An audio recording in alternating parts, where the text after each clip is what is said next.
it is 4 something in the morning. We are at Seattle Tacoma International Airport on not going international. We're going to Vegas. May as well be going international. It's my sister's bachelorette party.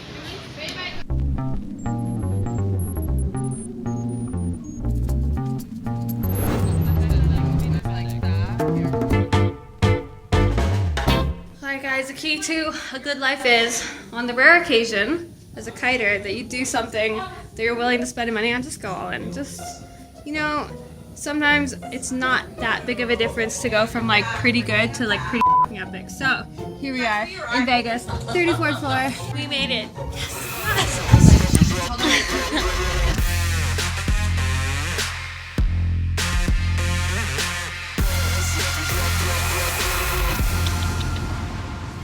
We all feel really good.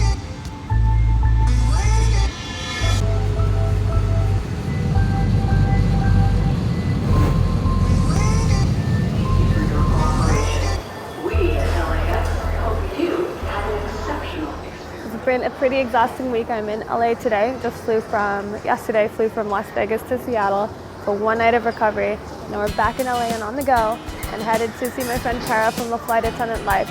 So Kara is a kiter as well, and she sadly has injured her foot, so she is off the water.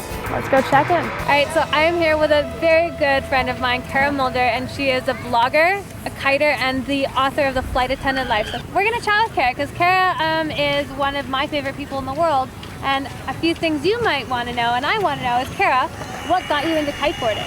I had gotten transferred to Hawaii as a flight attendant, and I had just thought, for some reason, I'm gonna learn how to kiteboard. So on all my days off, I'd fly from Oahu to Maui, walk over to the kite beach after my flight, take my kite lesson, and walk back all sandy, wet, and go back to Oahu. And I do that consistently for a while.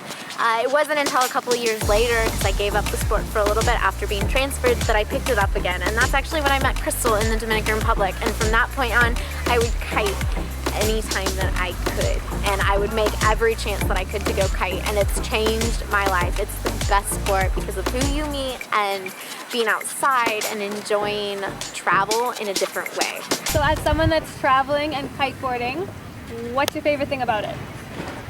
I love being outside. I love feeling the wind. I like that when you're on the water, you can disappear from everything but being there. And it's just about, like, maybe you pass somebody on the water and you're laughing and they're laughing and everything's great. And it's just simple. It's so simple. I mean, kiting's not simple, but the whole act of it once you get going. And it gets simple, yeah. Yeah, it gets simple. It's worth it. Like, a lot of people don't get into kiting because there's just a learning curve to it, and it's sad. And I think more women need to do it. Agree. It's super fun. Since you travel, you're a flight attendant and you're traveling all the time, when you get to a new kite spot and they're there on your own, how do you make friends? How do you connect with people at the kite spot? I've found that it's easier being a kiter making friends traveling than just traveling, which is great. Like, it gives you a reason to travel too. I agree. Once I started learning to kite, like, instead of hanging out with strangers at hostels that I'd only know once and never see again, hanging out with kiteboarders when I'm traveling, I see them everywhere in the world. Like, I meet people I met 2 years ago in different countries. You get to see your friends again when normally you travel and you're like, probably won't run into the same people again. Yeah. And you meet people that you're gonna see again and you can kite with again, and you're not a tourist anymore. It's almost like you're just part of the community. That is one of the coolest things about kiting, that it brings you into a community that normal travel doesn't allow, because you're just a tourist and all of a sudden you're part of something. So Kara, if someone wanted to check out your blog, what would they expect to see there? Flight Attendant Life is all about the lifestyle of a gypsy soul who's away from home more than on the ground. And you can find the blog at theflightattendantlife.com. My Instagram is the FA Life, and it's a lot of fun. Come check it out. Shake it out? Oh yeah, no, I said check it out, but you should definitely shake it out. You should definitely shake it out. So we're gonna go and check in with some of our kite buddies tonight and have a little barbecue. People we've both met like all around the world kiting that happen to be here in LA. Then we're going to talk about the right-of-way rules for kiteboarders. So we will see you in a bit. At the end of your days, what will you remember? Your achievements? The things that you bought? Or will it be the experiences that you had, the chances you took, and the friends you made along the way? If I had to guess, it's going to be the latter. Kiteboarding has enriched my life in so many ways I can't even begin to explain.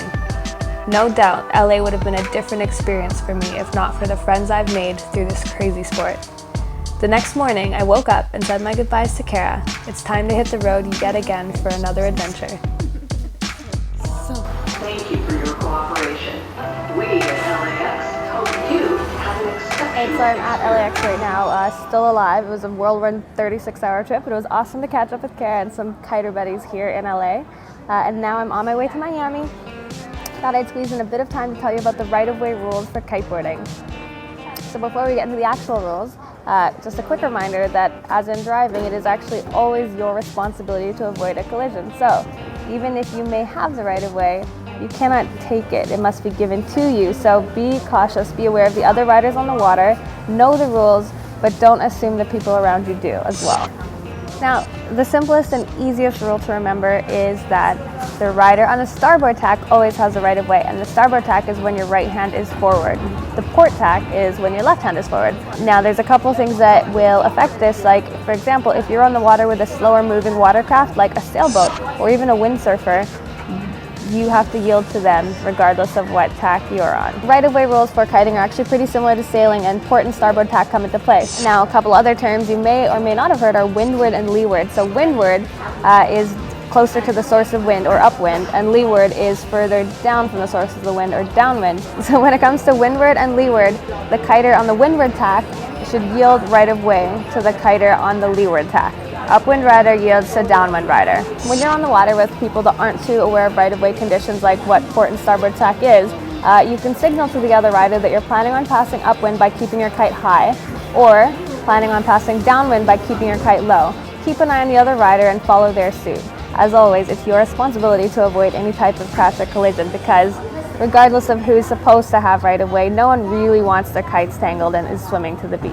That's never fun. Sometimes you'll be in situations on the water where not everyone's actually riding. You might find a beginner or someone trying to retrieve a lost board with their kite high and body dragging upwind. Yield to riders or fallen riders that are their kite at 12 and are trying to body drag. It's also good practice to yield to beginners. So if you see that helmet and that life vest, give them some space. You know what it was like when you're learning. It's kind of scary when someone cruises by you at full speed. One of the other most common things you'll run into is riders on the water versus off the water. So remember that most dangerous incidents in kiteboarding occur on the beach. So that means that riders that are on the beach with their kite up and ready to get on the water should have right of way over riders that are in the water and trying to get onto the beach. So if you're the one on the water, go do another tack and wait for some space before you come back. So you want to do some jumps and do some tricks, you've got to be really conscious of the other riders on the water. So typical best practice is to make sure you have 50 meters upwind of you clear and 100 meters downwind, because you never know what's going to happen. You have 24 meters of lines, other riders have 24. You throw a trick, jump super high, go downwind, crash. It's always a little scary when someone comes flying above you and is about to land on you. So remember, make sure you have plenty of space upwind and downwind before you jump. And now you also want to look ahead of and behind you before you do tricks as well, because this is never fun when you accidentally throw your kite into the person that's riding behind you. And speaking of that, if you are riding behind a kiter, make sure you give them lots of way to move their kite around or turn around. You don't want to follow someone closely into a tight spot or into a turnaround situation. So another thing to be conscious of, this is a whole other set of rules, is wave riding. Now, a lot of people are out there chasing the perfect wave, and if you mess up the right-of-way rules, no one's going to be happy about it. So remember, when it comes to wave riding, if you see a kiter that is riding a wave, yield to them. If they are on the wave, they have the right-of-way. If there are two or more kiters riding the same wave, the rider that is closer to the breaking point of the wave has the right-of-way. All right, so that about covers it. Those are the right-of-way rules for kiteboarding. So the purpose of them is so that we are all out on the water, safe and having fun and respecting each other. So yeah, that's about it. This has been Crystal Vanessa with Mac Kiteboarding. Let's head to Miami and see what kind of trouble we can get into over there. See you next week. All right, guys, thank you for watching. So what would you like to see in the next video? Please share a note in the comments section below. And if you enjoyed the video, give it a like. That really helps. If you have a friend who could use this tip, be sure to share it with them. Thanks again, and we'll see you next week.